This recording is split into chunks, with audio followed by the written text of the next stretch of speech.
નમસ્કાર મિત્રો, સ્વાગત છે તમારું ગુજરાતી ખેડૂત યુટ્યુબ ચેનલમાં। આજના સમાચાર વિશે વાત કરતા પહેલાં જો તમે અમારી ચેનલમાં નવા છો તો નીચે લાલ કલરનું સબસ્ક્રાઇબ બટન આપેલું છે તેને દબાવીને બાજુમાં રહેલા ઘંટડી બટનને પણ દબાવી દેજો, જેથી મારા આવનારા તમામ વિડીયોની માહિતી તમને મળતી રહે। આજે ગુજરાતીઓ રંગે ચડાવશે 50,000ના ખર્ચે પાર્ટી। ગુજરાતમાં આજે રોજ ધૂળેટીની ભવ્ય ઉજવણી થઈ રહી છે। શહેરોમાં પ્રાઇવેટ પૂલ, રેઇન ડાન્સ અને વોટર ટેન્કર સાથે હાઈ પ્રોફાઇલ હોળી પાર્ટીઓનું આયોજન થયું છે। યુવા ધન વિદેશી ડીજેના તાલે હિલોડ ચડશે, જેમાં ઓર્ગેનિક, કલર અને બેલી ડાન્સર્સ આકર્ષણનું કેન્દ્ર છે। મોજ શોખ માટે લોકો 50,000 રૂપિયા સુધીનો ખર્ચ કરી રહ્યા છે। સમગ્ર રાજ્યમાં ઠેર ઠેર રંગોની સોડો અને ડીજેના ઘોંઘાટ વચ્ચે ઉત્સાહનું મોજું ફરી વળ્યું છે। ત્યાર પછીના સમાચાર વિશે વાત કરીએ તો ઈરાન સાથે યુદ્ધ લાંબો સમય નહીં ચાલે। ઇઝરાયેલના વડાપ્રધાન બેન્જામિન નેતન્યાહુએ વિશ્વાસ વ્યક્ત કર્યો છે કે ઈરાન સામેનું યુદ્ધ લાંબુ નહીં ચાલે। તેમણે જણાવ્યું કે આ સંઘર્ષના અંત પછી પ્રદેશમાં સ્થાયી શાંતિનો નવો માર્ગ ખુલશે।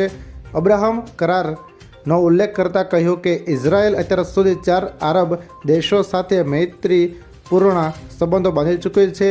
હવે અમેરિકાના સહયોગથી વધુ આરબ રાષ્ટ્રો સાથે શાંતિ કરાર કરવાની દિશામાં કામ કરવામાં આવશે। યુદ્ધમાં નારી શક્તિએ દાખલો બેસાડ્યો। અમેરિકાની સાથે મળીને ઇઝરાયેલે ઈરાન પર કરેલા મોટા હુમલાઓમાં 30 મહિલા પાયલટે મુખ્ય ભૂમિકા ભજવી।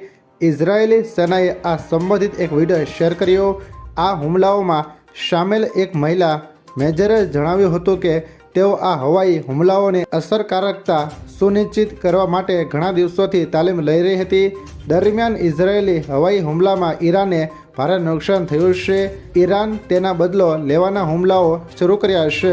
દુબઈમાં મોટો હુમલો। ઈરાને દુબઈમાં ડ્રોન વડે ભીષણ હુમલો કર્યો હોવાના સમાચાર છે। ઈરાનના શાહી 136 ડ્રોને દુબઈની એક ઇમારતને નિશાન બનાવી છે, જ્યાં અમેરિકી સૈન્ય કર્મચારીઓ તૈનાત હોવાનું કહેવાયું છે। હુમલામાં ઇમારતને ભારે નુકસાન થયું છે, જો કે હજુ સુધી યુએઈ અથવા અમેરિકી અધિકારીઓ દ્વારા જાનહાનિ અંગે કોઈ સત્તાવાર પુષ્ટિ કરવામાં આવી નથી। આ ઘટનાથી મિડલ ઇસ્ટમાં ગંભીર સુરક્ષા ચિંતાઓ અને તણાવ ફરી વધ્યો છે।